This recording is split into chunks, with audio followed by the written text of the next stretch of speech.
देश में लोकसभा का चुनाव शुरू हो रहा है। प्रक्रिया शुरू हो चुकी है।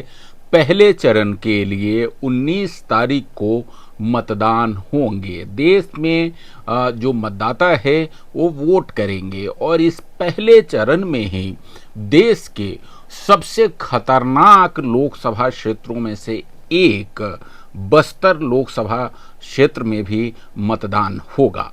बस्तर लोकसभा क्षेत्र जो है वो नक्सलियों के आज के समय में सबसे ज़्यादा प्रभावशील इलाका है, सबसे बड़े प्रभाव क्षेत्र का इलाका है और यहीं पर माओवादियों का कथित मुख्यालय अबूझमार भी है। और यही वजह है, चूंकि ये माओवादियों का सबसे बड़ा सेंटर है, सबसे बड़ा कोर एरिया है और चूंकि बस्तर लोकसभा क्षेत्र का क्षेत्रफल जो है वो केरल राज्य से भी बड़ा है, लिहाजा और घने जंगलों और पहाड़ों के बीच में मतदान कराना, माओवादियों के मांद में मतदान कराना सबसे बड़ी चुनौती है इलेक्शन कमीशन के लिए। और यही वजह है कि इस सबसे देश के सबसे चुनिंदा जो खतरनाक लोकसभा क्षेत्र है उसमें से एक बस्तर लोकसभा क्षेत्र है और यहाँ पर चुनाव संपन्न कराने के लिए इसकी खतरनाक कितना है इसका अंदाज़ा आपको इसी बात से लगाया जा सकता है कि 1 लाख से ज़्यादा जवान एक लोकसभा क्षेत्र में तैनात रहेंगे चुनाव के समय। इतना ही नहीं, 10 MI हेलीकॉप्टर जो एयरफोर्स का हेलीकॉप्टर है वो तैनात रहेगा, एयर एम्बुलेंस तैनात रहेंगे। और आपको बता दूं कि करीब 150 मतदान केंद्र ऐसे हैं जहां पर सीधे सीधे पैदल चल के या किसी वाहन से जाना मतदान कर्मियों के लिए, पोलिंग पार्टी के लिए संभव नहीं है। नमस्कार, मैं हूं डॉक्टर संजय शेखर और आप देख रहे हैं एडिटर जी न्यूज। जी हां, आज हम बात कर रहे हैं लोकसभा चुनाव के सबसे खतरनाक लोकसभा सीट के। जी हां, मैं बात कर रहा हूं बस्तर लोकसभा सीट की। बस्तर लोकसभा सीट जो है वो अनुसूचित जनजाति के लिए आरक्षित लोकसभा सीट है जो छत्तीसगढ़ के 11 लोकसभा सीटों में से एक है। छत्तीसगढ़ में 3 चरणों में चुनाव होने हैं। पहले चरण में जो चुनाव होने हैं 19 तारीख को, यानी 19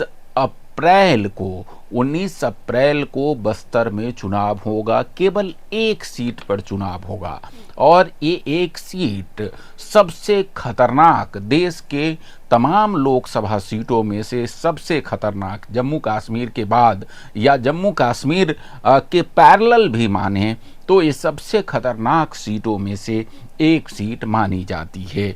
और इसका अंदाज़ा आप इसी बात से लगा सकते हैं कि बस्तर एक तो क्षेत्रफल के दृष्टिकोण से मैं आपको बता दूं कि बस्तर लोकसभा सीट जो है वो केरल राज्य से बड़ा है क्षेत्रफल के दृष्टिकोण से। कई ऐसे देश हैं जो भी बस्तर से अगर क्षेत्रफल के दृष्टिकोण से अगर कहें तो उससे छोटे हैं। जैसे बेल्जियम की आप बात कर लें, बेल्जियम के क्षेत्रफल से बड़ा क्षेत्रफल है बस्तर लोकसभा सीट का। और यही वजह है। और ख़ास बात यह है, केवल क्षेत्रफल मैदानी इलाका नहीं है, यहाँ पर पहाड़ है, झरने हैं और घनघोर जंगल है। बस्तर लोकसभा सीट के अंदर ही अबूझमार भी आता है। अबूझमार, अबूझ जिसको आज तक जाना नहीं गया, मार यानी पहाड़ी, यानी अबूझमार ऐसी पहाड़ियों का समूह, ऐसी पहाड़ियों का क्षेत्र जिसे आज तक जाना समझा नहीं गया है। और ये कोई छोटा मोटा इलाका नहीं है, एक करीब 4,500 स्क्वायर किलोमीटर का इलाका है अबूझमार, जो कि बस्तर लोकसभा क्षेत्र के अंतर्गत आता है। और ये अबूझमार दुनिया के लिए आज भी पहेली बना हुआ है।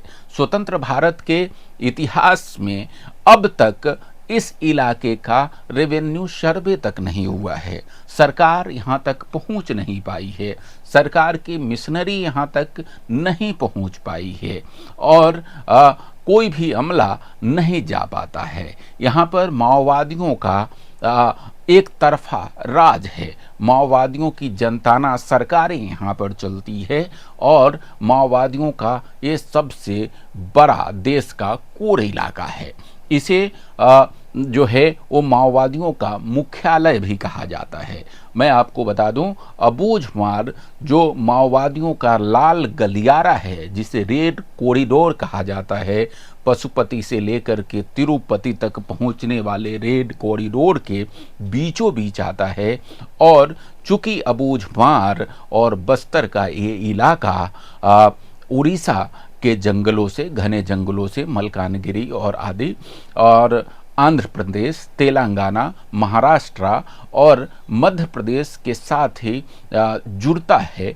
इस वजह से माओवादियों का यहाँ पर इंटर स्टेट जो आना जाना होता है वो आसानी से हो जाता है। और इसलिए, और चूँकि सभी राज्यों से माओवादियों के जो बड़े लीडर्स हैं उनके छुपने के लिए भी सबसे मुफीद जगह अगर देश में कोई है तो वो अबूझमार है। और इस अबूझमार में माओवादियों का कहा जाता है कि मुख्यालय है, उनके ट्रेनिंग सेंटर है और तमाम कोशिशों के बावजूद आज तक वहाँ फोर्स नहीं पहुँच पाई है, सरकार की मशीनरी नहीं पहुँच पाई है, सरकार नहीं पहुँच पाई है। और आपको बता दें कि आज़ादी के इतने साल बाद भी सरकार की वहाँ पर पहुँच नहीं है। और जाहिर सी बात है कि माओवादियों का इतना दुर्दांत गढ़ है तो निश्चित तौर पर ये सबसे खतरनाक इलाका है। देश के तमाम लोकसभा क्षेत्रों में सबसे खतरनाक लोकसभा क्षेत्र है।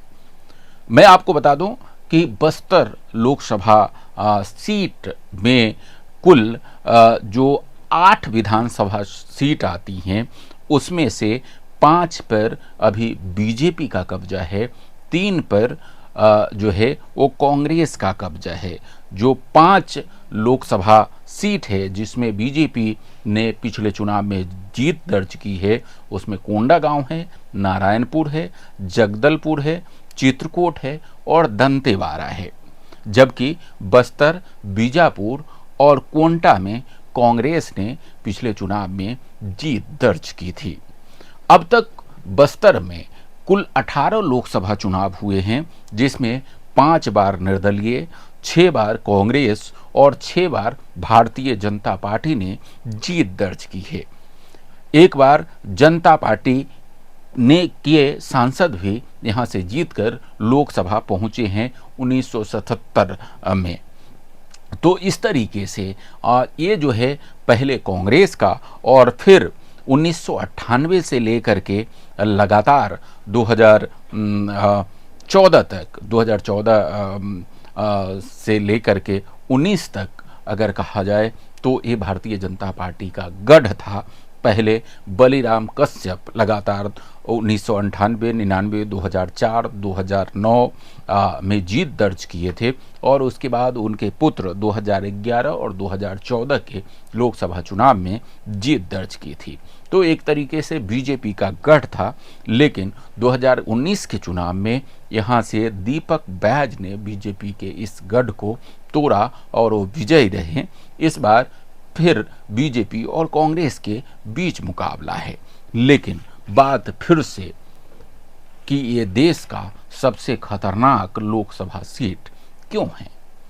इसलिए क्योंकि माओवादियों का सबसे अभेद्य किला है, कोर एरिया है, माओवादियों के तमाम बड़े लीडर्स के छुपने की जगह है, घनघोर जंगल है, घनघोर पहाड़ियाँ हैं, दुर्दांत नक्सलियों के रहने का सबसे मुफीद ठिकाना है। और चूंकि माओवादियों का इलाका है लिहाजा जगह जगह आईईडी लगे हुए हैं, जगह जगह प्रेशर बम लगे हुए हैं, जगह जगह माओवादियों के द्वारा एम्बुश लगाया हुआ है, बारूदी सुरंगें बिछाई हुई है। और जाहिर सी बात है, जब लोकतंत्र के इस महापर्व में तमाम लोग माओवादियों के जो उनकी फिलॉसफी है कि सत्ता की चाबी बंदूक की नली से होकर के निकलती है, उसको चुनौती देने के लिए जब लोकतंत्र के जो नायक है वो वहाँ पर मतदान करने पहुँचते हैं, तो माओवादी उन पर हमला करते हैं, घात लगा करके हमला करते हैं। पहले से बिछाई हुई बारूदी सुरंग का डर रहता है, एम्बुश में फंस जाने का डर रहता है, और प्रेशर बम की चपेट में न आ जाए इसका डर रहता है। और तो और जो फोर्स हेलीकॉप्टर के माध्यम से मतदान केंद्र तक पहुंचाए जाते हैं, वहां पर भी हेलीकॉप्टर पे भी फायरिंग होती है। मैं आपको बता दूं कि बस्तर लोकसभा सीट, जो कि भारत के सबसे खतरनाक लोकसभा क्षेत्रों में से एक है, वहाँ पर मैं आपको बता दूं कि माओवादियों के इस जो खतरे हैं, जो हमले के खतरे हैं, उसको देखते हुए वहाँ पर 1 लाख से ज़्यादा पुलिस फोर्स तैनात रहेंगी जब चुनाव होगा लोकतंत्र के इस महापर्व में। मैं आपको बता दूं कि बस्तर में अभी केंद्रीय सुरक्षा बल के, जिसमें सीआरपीएफ, कोबरा बटालियन और तमाम अन्य फोर्सेज है, सीआईएसएफ भी हैं, उसके करीब 45 बटालियन तैनात है। इसके अलावा छत्तीसगढ़ सशस्त्र बल की 17 बटालियन हैं। कुल मिलाकर के 62 बटालियन होती है, और एक बटालियन में मोटे तौर पे 1000 जवान होते हैं। तो इस तरीके से करीब 62,000 सशस्त्र जवान ये बस्तर में लोकसभा में तैनात हैं। इसके अलावा मैं आपको बता दूं कि छत्तीसगढ़ पुलिस के तमाम जवान जो बस्तर लोकसभा क्षेत्र में तैनात हैं, वो भी लगाए जाएंगे चुनाव कार्य में। इसके अलावे 111 कंपनियां अलग से चुनाव कराने के लिए बस्तर आ रही है। तो इस तरीके से मोटे तौर पे देखा जाए तो करीब 1 लाख जवान जो है वो बस्तर लोकसभा क्षेत्र में सुरक्षा के लिए तैनात रहेंगे, और उनकी तैनाती के बीच वहाँ पर चुनाव संपन्न होगा। लेकिन बात केवल इससे ख़त्म नहीं होती है। मैं आपको बता दूं कि बस्तर लोकसभा क्षेत्र में जो कुल 196 जो मतदान केंद्र है, उसको संवेदनशील मतदान केंद्र घोषित किया गया है, और इन मतदान केंद्रों पर संचार के कोई साधन नहीं रहेंगे। इसके साथ साथ मैं बता दूं कि 196 मतदान केंद्र में से 156 मतदान केंद्र ऐसे हैं जहां पर पोलिंग पार्टी किसी वाहन से या पैदल चलकर नहीं पहुंच सकती, वहां पर उनके लिए जाना संभव नहीं है।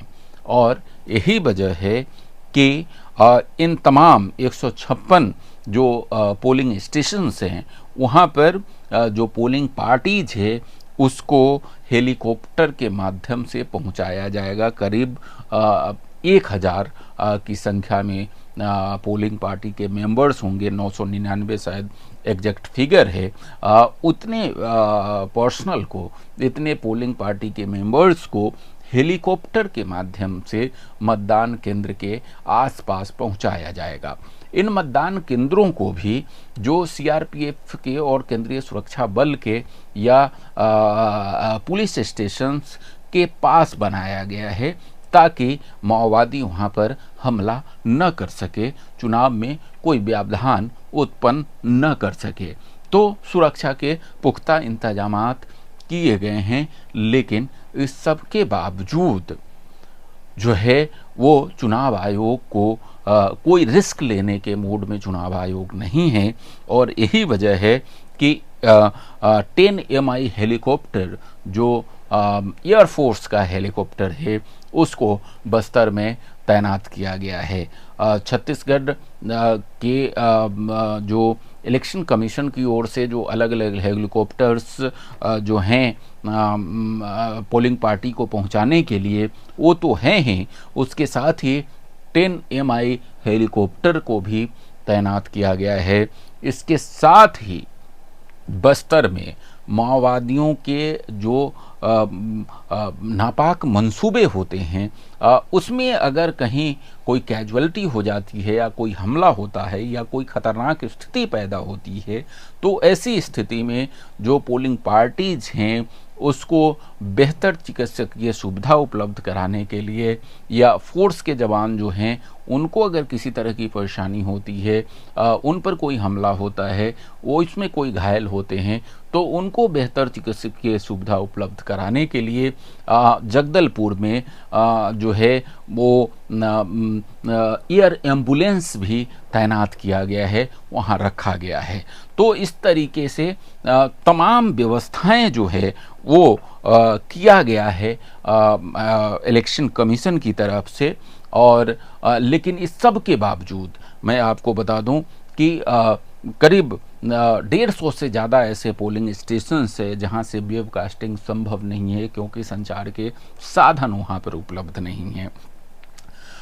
इसके अलावा मैं आपको बता दूं कि कोंटा सहित कई ऐसे मैं आपको सबसे पहले जो बता दूं कि 234 मतदान केंद्र है जहां पर माओवादियों के हमले का डर है, उसको देखते हुए 234 मतदान केंद्र को दूसरी जगह शिफ्ट किया गया है, क्योंकि वहाँ पर मतदान कराना संभव नहीं है, वहाँ पर फोर्स भी नहीं पहुँच सकती, वहाँ पर पोलिंग पार्टी भी नहीं पहुँच सकती, क्योंकि वो माओवादियों का कोर एरिया है, वहाँ पर जाना खतरे से खाली नहीं है।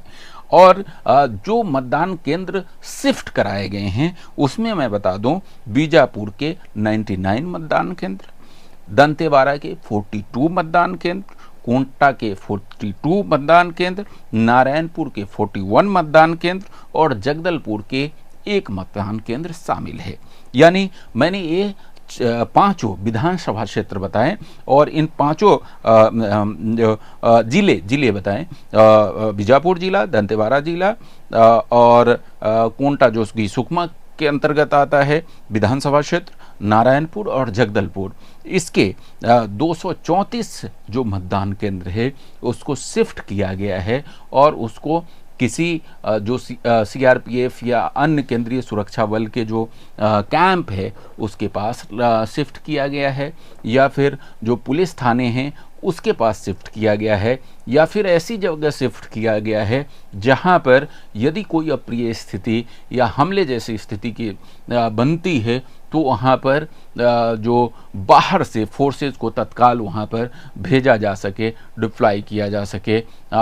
ऐसी जगह पर ये 234 मतदान केंद्रों को शिफ्ट किया गया है। लेकिन इस शिफ्ट करने के बावजूद, जैसा कि मैंने आपको पहले बताया कि करीब 150 मतदान केंद्रों पर पहुंचना संभव नहीं है और वहां पर हेलीकॉप्टर के माध्यम से जो है वो पोलिंग पार्टी को भेजा जाएगा। और इस सब के बावजूद कई ऐसे मतदान केंद्र है जहां पर ग्रामीणों को 10 किलोमीटर, 12 किलोमीटर, 15 किलोमीटर, और कोंटा का एक मतदान केंद्र तो ऐसा भी है जहां पर बूथ क्रमांक 196 अगर मुझे ठीक से याद है तो वहाँ पर जो है करीब करीब 18 किलोमीटर पैदल चल के मतदान करने जाना होगा ग्रामीणों को। तो इससे आप अंदाज़ा लगा सकते हैं कि बस्तर जो लोकसभा क्षेत्र है वो कितना खतरनाक लोकसभा क्षेत्र है, कितनी मुश्किल परिस्थितियों में, कितना चुनौतीपूर्ण है जो है चुनाव आयोग के लिए वहाँ चुनाव कराना। लेकिन ये लोकतंत्र का महापर्व है और लोकतंत्र के महापर्व में पूरी मशीनरी लगी हुई है, पूरी सरकार के तमाम संसाधन वहाँ झोंके गए हैं। और जैसा कि मैंने आपको कहा, 1 लाख से ज़्यादा जवान, जिसमें सेंट्रल पैरा मिलिट्री फोर्स के जवान तैनात रहेंगे, STF के जवान तैनात रहेंगे, छत्तीसगढ़ पुलिस के जवान तैनात रहेंगे और ये तमाम मिलकर के लोकतंत्र के इस महापर्व को सफल बनाने की कोशिश करेंगे। और उम्मीद की जानी चाहिए कि इन तमाम कोशिशों से छत्तीसगढ़ के और देश के सबसे खतरनाक लोकसभा सीटों में से एक बस्तर में शांतिपूर्ण तरीके से चुनाव संपन्न हो जाएगा और लोकतंत्र की जीत होगी, गणतंत्र की हार होगी। अगली बार किसी अन्य रिपोर्ट के साथ मैं आपके सामने हाजिर होऊंगा। तब तक के लिए मुझे इजाज़त दीजिए। और अब तक आपने अगर हमारा चैनल सब्सक्राइब नहीं किया है तो एडिटर जी न्यूज़ को सब्सक्राइब करें। ये रिपोर्ट आपको कैसी लगी आप हमें कमेंट बॉक्स में बताएं और इसे लाइक करें। नमस्कार।